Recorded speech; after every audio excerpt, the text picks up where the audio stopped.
Hoje é o Dia Internacional do Orgulho LGBTQIA+.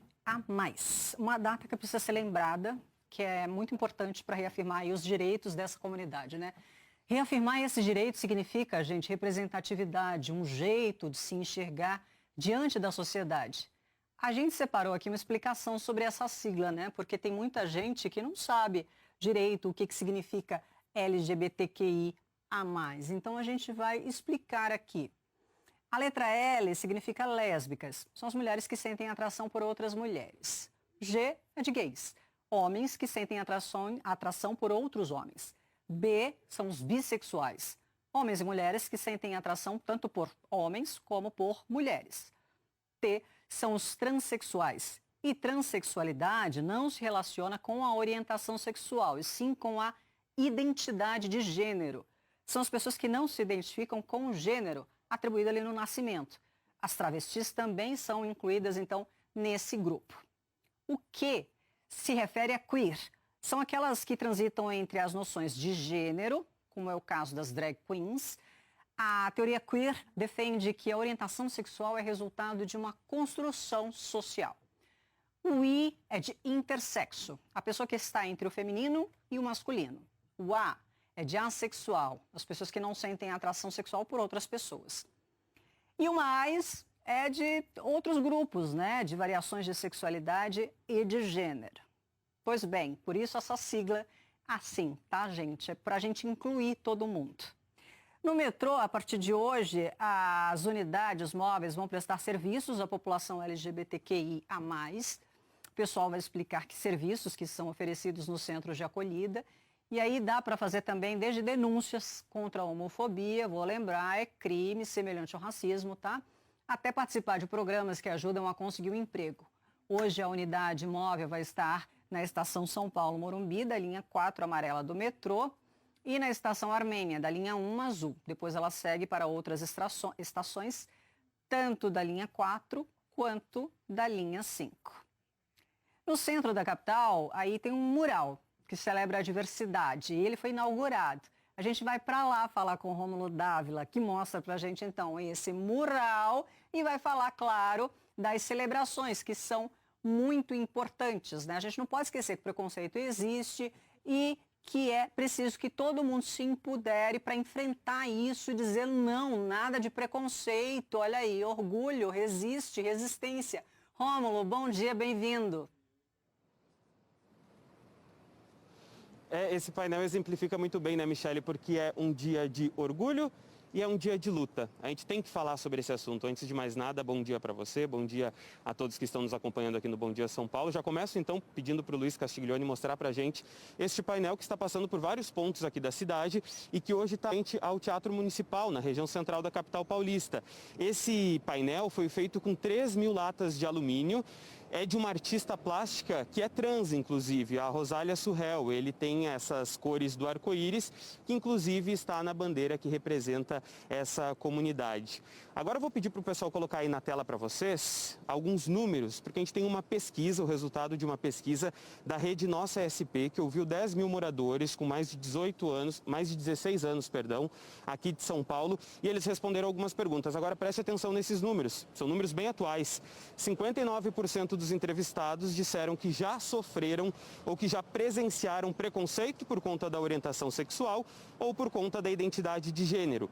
31% não viveram.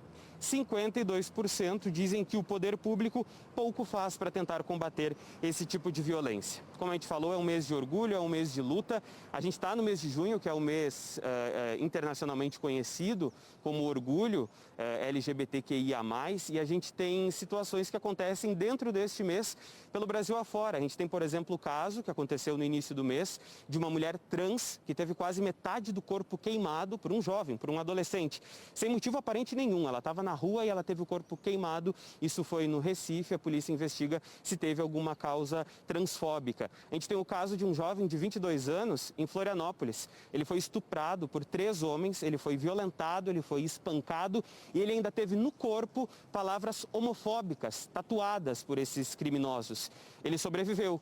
Mas o Gabriel Garcia, de 22 anos, morador de Embu das Artes, na semana passada, foi assassinado dentro de uma barbearia na cidade de Embu. Ele estava se preparando para cortar o cabelo quando um homem chegou, atirou 3 vezes na cabeça dele. Testemunhas dizem que essa motivação também pode ter sido por conta de homofóbica. O Gabriel, que era gay, e os nossos sentimentos à família dele. Como eu falei agora há pouco, esse número chama bastante atenção.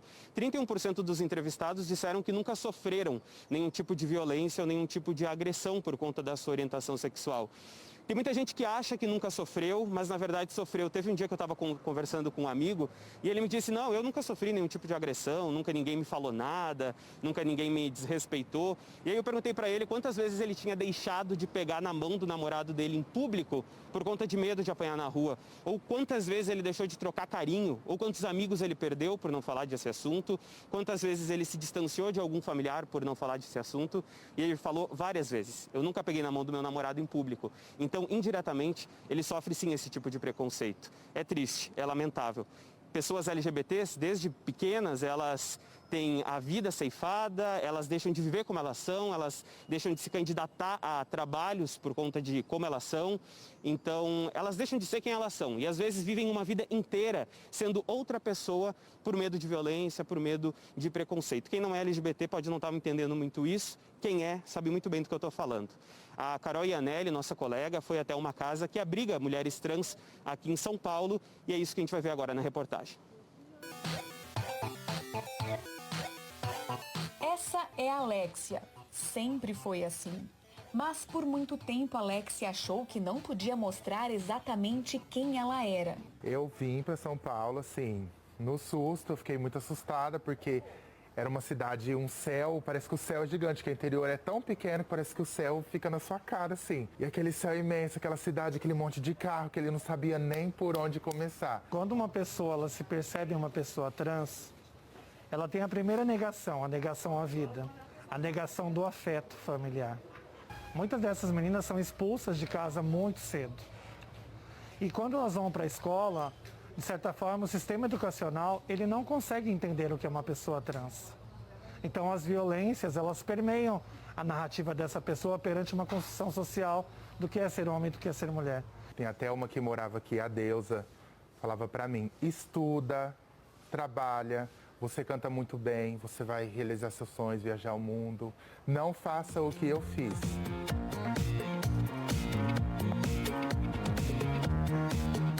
A Sasha viveu 1 ano na Casa Florescer. Atualmente trabalha como atendente de uma montadora de automóveis. Ela mudou de vida quando percebeu que aceitação e afeto precisavam antes vir de dentro. Eu passei por grandes necessidades em ter que vender o meu corpo simplesmente para poder comer, me alimentar. Para poder saber que eu tinha vida, pelo menos para estar naquela esquina. O porquê eu chorava? Porque eu sentia a necessidade de um carinho, de uma conversa, de até mesmo um banho e uma cama quente para deitar, porque eu não tinha. Quando eu me reconheci como ser humano, foi muito forte, porque eu tive que sair daquele buraco. Já são muitos os desafios que elas enfrentam com si mesmas ao olhar o espelho. Não bastasse isso, as mulheres trans ainda precisam encarar os olhares preconceituosos que muitas vezes vêm do lado de fora da casa. Olhares que amedrontam, oprimem e excluem. Muitas portas ainda se fecham quando uma pessoa trans está procurando um emprego. Pensando nisso, uma empresa de recrutamento está fazendo parceria com a Casa Florescer. A ideia é oferecer cursos na área de tecnologia e atrair empresas que buscam diversidade no quadro de funcionários. Então a gente está falando de desenvolvimento de software, a gente está falando de área de dados, a gente está falando de UX design, de design, marketing digital. Então a gente tem toda essa gama de cursos. Nas melhores escolas do Brasil, realmente, a gente trabalha com as escolas que têm mais visibilidade no mercado e onde realmente o mercado contrata. Fazendo serviço como pintor no centro de acolhida para mulheres trans, Rafael fez algo simples e poderoso. Naturalizou a diversidade. Eu sou hétero, sou casado, tal, mas nada me diferencia delas. Somos todos iguais. Eu vejo mais respeito aqui do que em qualquer outro lugar. Então o preconceito, infelizmente, é da cabeça do brasileiro. O Brasil, infelizmente, ainda é o país onde mais pessoas transexuais são mortas em todo o mundo. Por isso, elas lutam e muito por espaço e visibilidade. Para quem não sabia contar gotas, você aprendeu a nadar. Então foi o que aconteceu comigo. Hoje eu olho e falo, meu Deus, em 5 meses eu joguei a Alexia para fora e estou jogando ela para o mundo.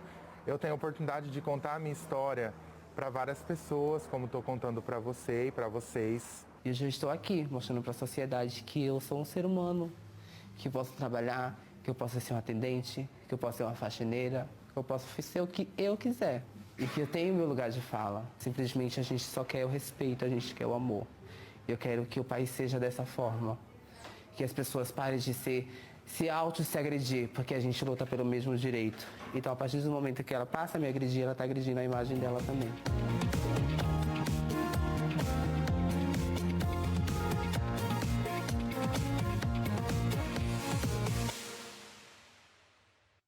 É isso, né, gente? Tudo passa pelo respeito, independentemente do que você acredite. Respeitar o próximo é fundamental. Isso é base de qualquer religião, inclusive. O respeito ao próximo. Para quem precisar de ajuda ou quiser ajudar a Casa Florescer, o site do Centro de Acolhida é esse aí que você está vendo aí na tela. Então, você pode colaborar, ajudar, se você puder, claro. Junho é o mês do orgulho LGBTQIA+, por isso a TV Globo vai mostrar a trajetória de 8 personagens de diferentes idades, regiões, religiões, com histórias de superação, preconceito e autoaceitação, né? Destacando aí que a questão de diversidade da luta contra a homofobia. Tudo isso vai estar no especial Falas de Orgulho, que vai ao ar hoje, às 10h30 da noite, logo depois da novela Império. Então fica aqui o convite para você. E aí tem uma boa notícia também para quem é transexual, está em busca de uma oportunidade no mercado de trabalho. Por conta do Dia Internacional do Orgulho LGBTQIA+, a Prefeitura da capital paulista está organizando um processo seletivo voltado para a população trans. Então tem os dados aqui para vocês. 120 vagas para trabalhar com telemarketing. Os salários podem chegar a R$ 1.262.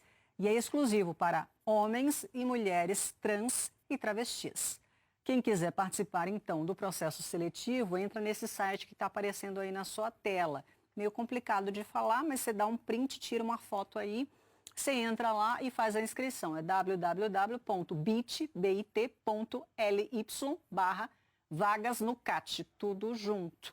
Preenche os dados lá. Isso está valendo até as 2h30 da tarde de hoje, tá? Porque depois já começa, então, o processo seletivo.